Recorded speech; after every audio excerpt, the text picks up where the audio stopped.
We love you. We thank you. Jesus. Lord, we praise you, Lord. Our first battle for an apron features Yashika Yes, God. and Sean, two heavenly home cooks with a higher calling. You got to pray for me, man, because I'm going up against another pastor. You're going home in Jesus' name. In the name.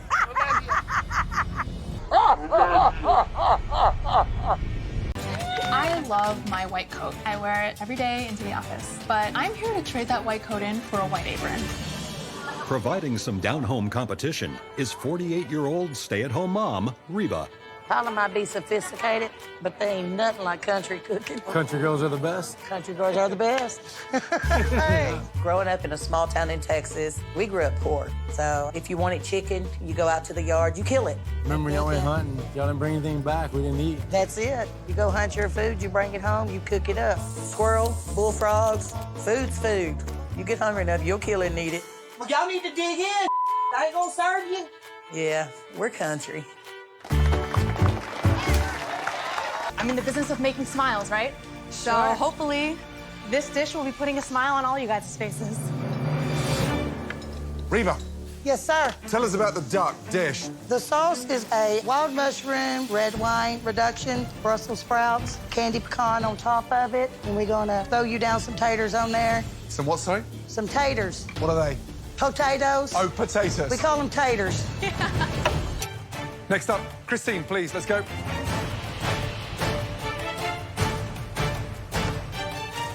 Visually uneven. We got slanted ones, some perfect-looking ones, and some ones that look like you've sat on them. What's inside? Chocolate, hazelnut, mascarpone cream. The flavor's there, the dough's great. Those finishing touches I expect now to be a little bit more of a higher standard. Thank you. Thank you. Next up, Daniel. So I'm looking at 12 incredible donuts. Let's hope so. Where'd you go to school? I went to art school. You got That's 16. 16 donuts? That is 16, yeah. All right, I'm gonna pick one. You, sir, are a beast with the sugar and yeast. Very good. Thank Great you very donut. much. Well done. Thank you, Chef. Next up, Scottish Francis, let's go. What's inside the box? 12 donuts, 12 flavors, Chef. Wow. Look at the colors in there. I haven't even tasted them yet, I'm tripping out. Which one should I eat? I would say the prosciutto with Guinness and maple syrup.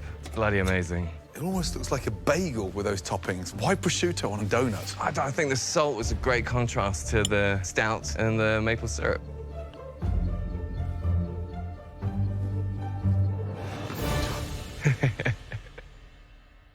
It's delicious. It is seriously good. It's crispy, it's sweet, prosciutto, salty. I just want to eat more and more of it. Very unique, just like you. Long live Scotland. That's all I say. Absolutely. Great job. Thank you, Chef. Are you ready to find out what you're going to have to master to stay in this competition? Yes, Chef. You're gonna have to make my version of a hearty American comfort food. Tonight, you'll be recreating my grilled pork chop dish with grilled nopales picadillo and a prickly pear sauce. The next home cook whose dish we'd like to taste, Paige. I'm feeling pretty good about my dish. I'm confident, I'm excited, I am super pumped. All right, Miss Paige, how do you think it went for you? I think I really nailed it. You can see that right there, right? Just that stark white, fat, unrendered. Definitely. You're almost a little too smiley for me for this pressure test. Tell us about the dish. I'm gonna make a basic red sauce with sweet onions, some garlic, tomato paste, a little sugar, gonna give it a little sweetness. I'm gonna cook the veal, and then I'm gonna add a little basil ricotta mixture to it. Guys, just over 10 minutes gone. Is there a clock in here?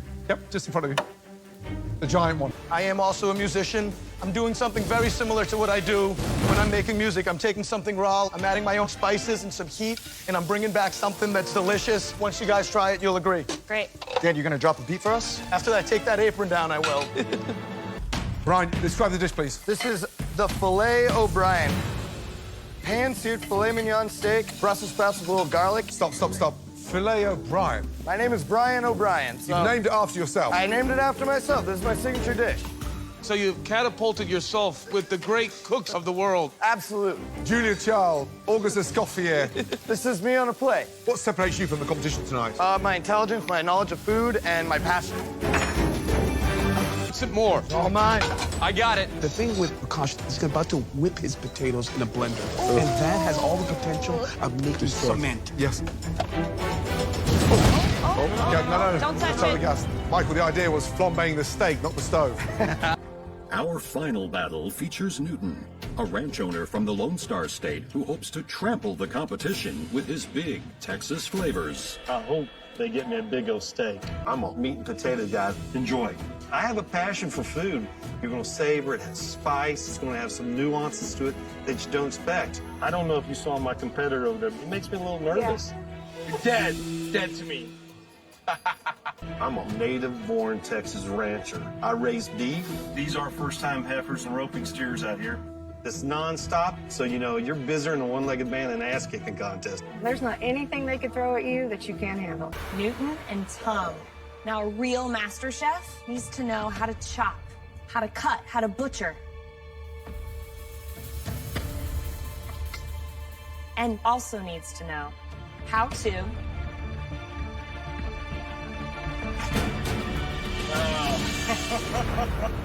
bake. Oh, Lord. I thought I had a nice kitchen back in Brooklyn, but walking into this MasterChef kitchen makes mine look like a hot dog stand. It's beautiful, it's elaborate, it's detailed. There's pretty much every piece of equipment you could ever need. I want to go in with scissor hands on and go crazy with everything on my fingers. You know, there's just so much things I want to use in here. You've done this before. No, sir. This is my first time. Really? I've never even ate lamb. What? No. Seriously?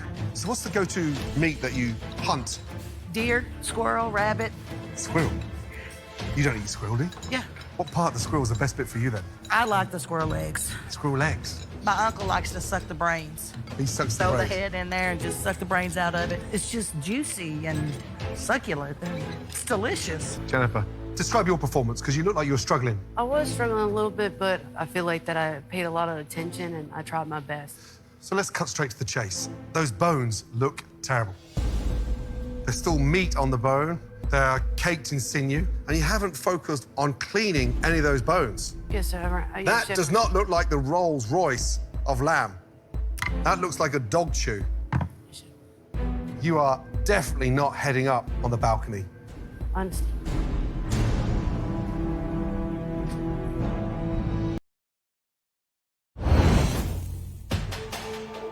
First of all, have you ever been in an airplane where it hits turbulence and the thing starts nosediving? No. I have, watching you cook across... 6 beautiful cannoli. Let's see what we got.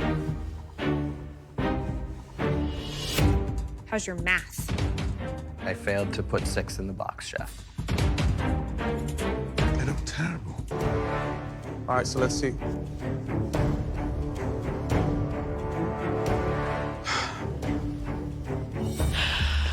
Oh my God.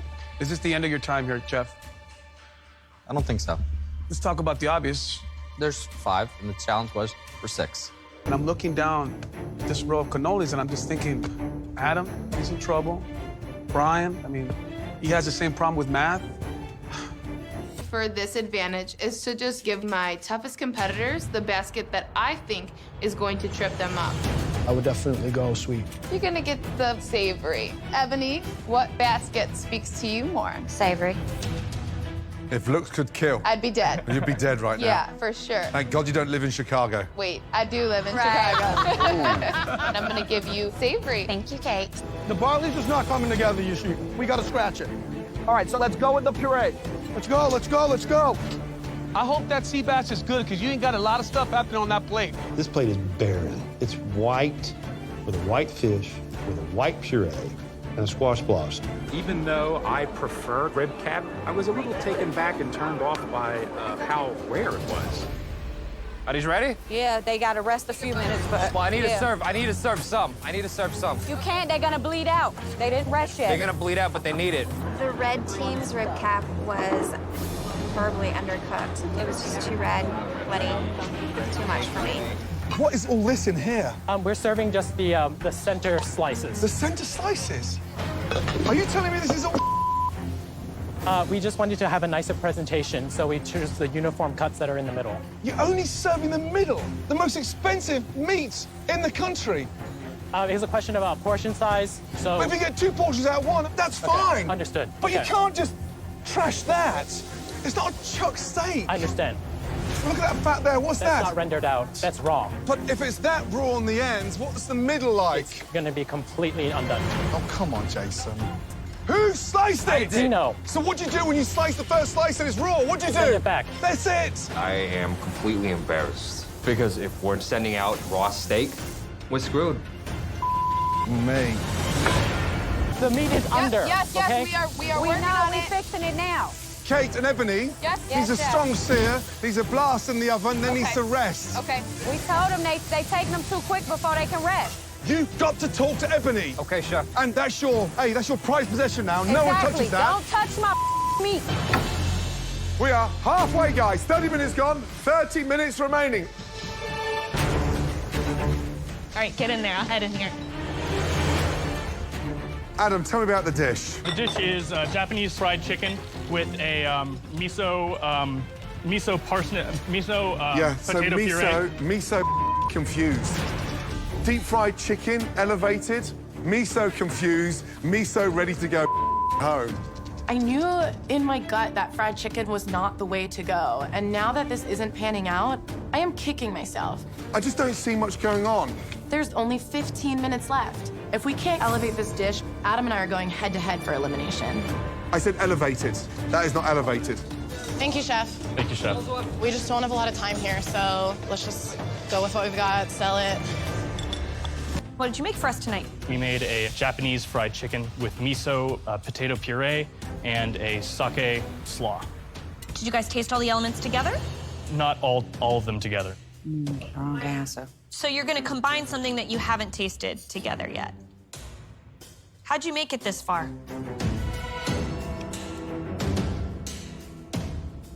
It's clear that you didn't taste the elements of the dish together because really the only thing you can taste is this sort of miso glue that is the puree on the plate.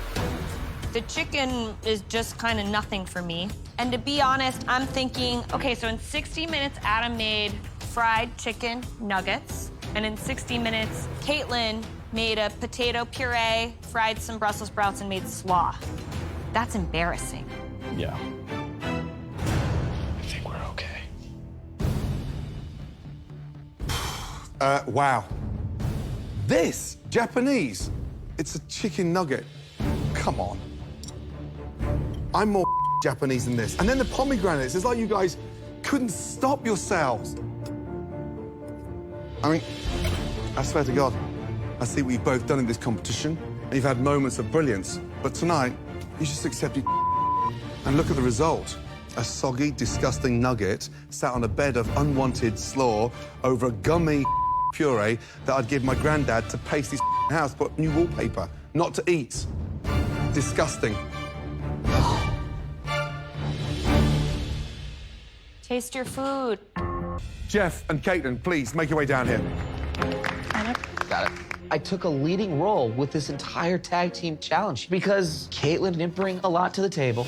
We might not have gotten the small details, but at least we got everything on the plate. Jeff and Caitlin, you had the 3 best pair of eyes on both of you tonight, and we were frustrated the fact that Jeff was overbearing.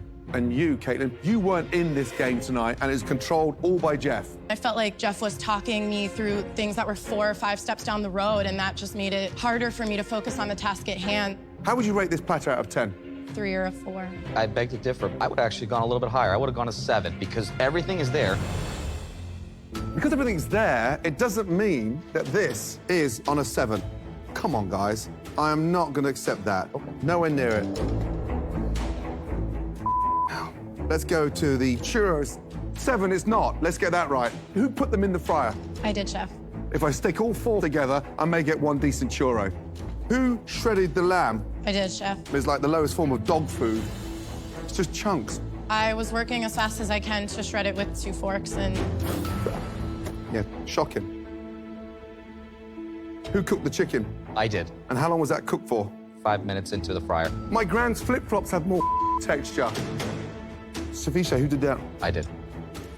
The actual flavor is delicious. Thank you. Unfortunately, the tray is a disaster. Chicken's overcooked, churros are embarrassing. What can I salvage? I love the china that you served the ceviche on. Thank you.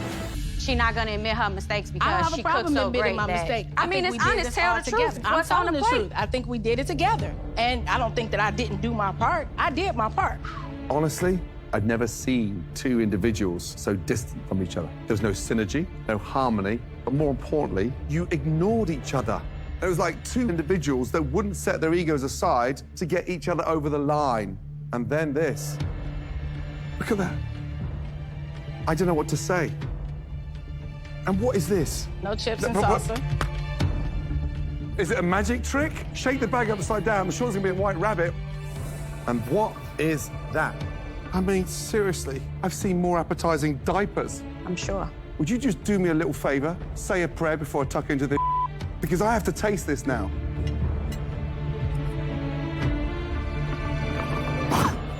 Thank you for my 6-pack. Disgusting. What's the positives? The chicken, it looks appetizing, and the churros actually taste quite nice. I see what you've both done in this competition, and you've had moments of brilliance. But tonight, you didn't listen to each other.